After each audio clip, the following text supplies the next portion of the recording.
क्या हुआ? क्या हुआ?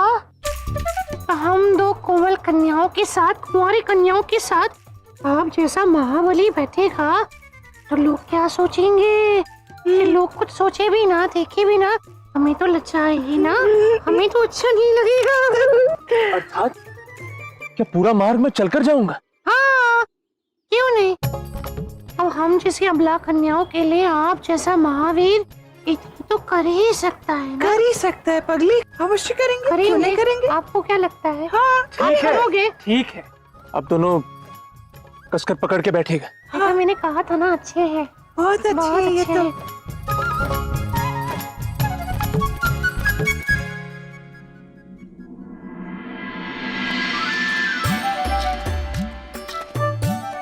जो अलग करना चाहता था वही अब मिलाने जा रहा है।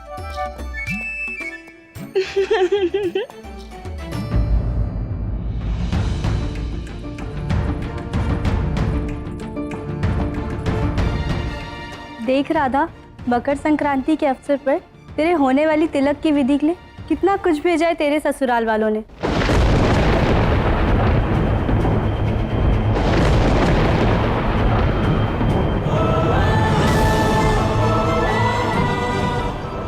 ये कैसे विचित्र सी अनुभूति हो रही है मुझे। विचित्र नहीं, ये कृष्ण के मिलन का आभास है।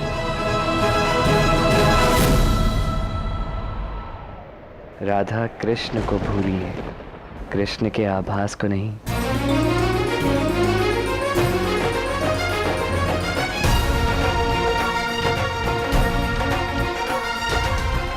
न जाने क्यों ऐसा लग रहा है कि कोई आ रहा है।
तुम हो कौन? ये गोपा देवी और ये बल देवी।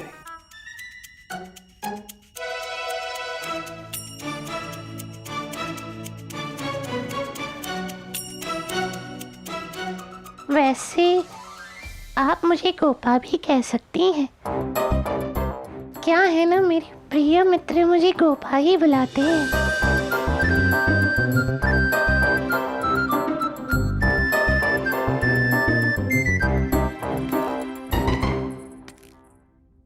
ये है कौन? और अयन, तुम इन्हें यहाँ क्यों लेके आए हो? जी ये मैं बताती हूँ मैया।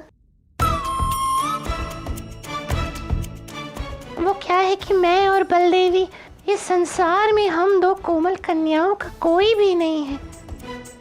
हम अबला कन्याएं, न हमारा कोई घर, न कोई परिवार, कुछ भी नहीं है। हम दोनों यूं ही वन से ऐसे गुजर रही थी कि कुछ दुष्ट लोगों ने हमारे सम्मान को क्षति पहुंचाने के उद्देश्य से हमारा पीछा करना शुरू कर दिया। हम तो भयभीत हो गए कि अब हम करें क्या, कि भला हो उस भगवान का जिन्होंने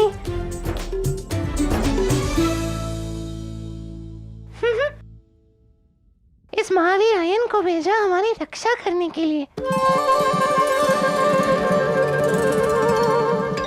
और इन्होंने तो अपने प्राण दांव पर लगा दिए हमारे सम्मान को बचाने के लिए। और ये सत्य है कि हमारा इस दुनिया में, इस संसार में हमारा कोई भी नहीं है।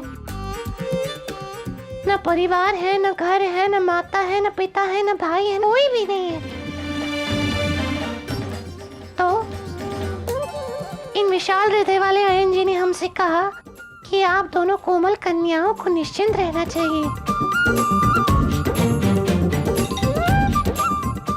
बरसाना जो है हमें शरण अवश्य देगा।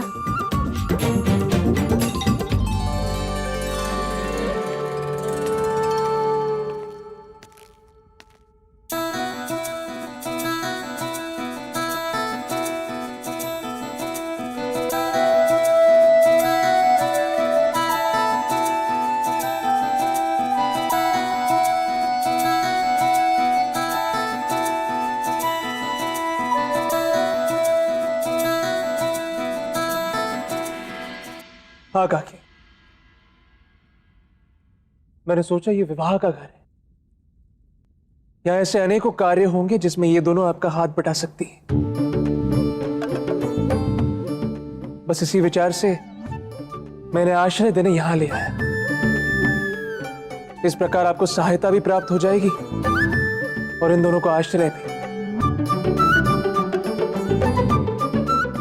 बिल्कुल सही सोचा है तुमने आयन।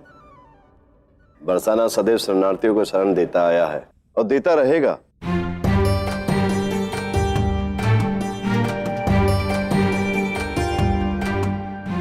और वैसे भी ये विवाह का घर है, 50 काम निकल आएंगे इनके लिए। बहुत बहुत धन्यवाद। क्षमा कीजिए किंतु आपका परिचय? ये बरसाना के मुखिया है, इन्हें राजा ही समझो, वृषभान जी। और ये है उनकी सुपुत्री। राजा की पुत्री तो राजकुमारी ही हुई ना।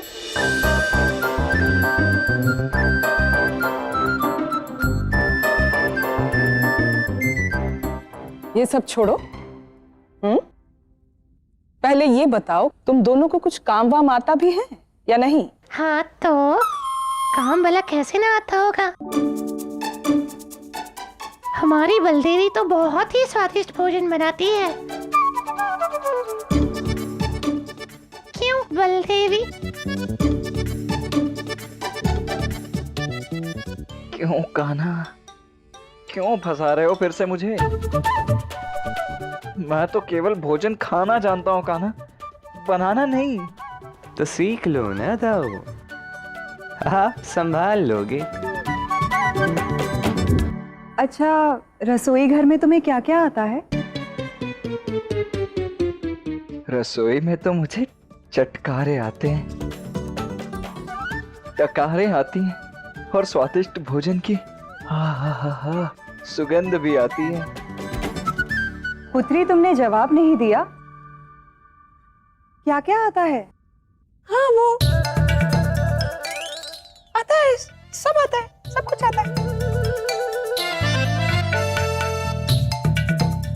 और तुम क्या काम करती हो? मैं तो श्रृंगार करने में पारंगत हूँ। अर्थात तुम्हारे श्रृंगार में और अन्य श्रृंगारों में क्या अंतर है? हाँ, अंतर है, प्रेम का अंतर है।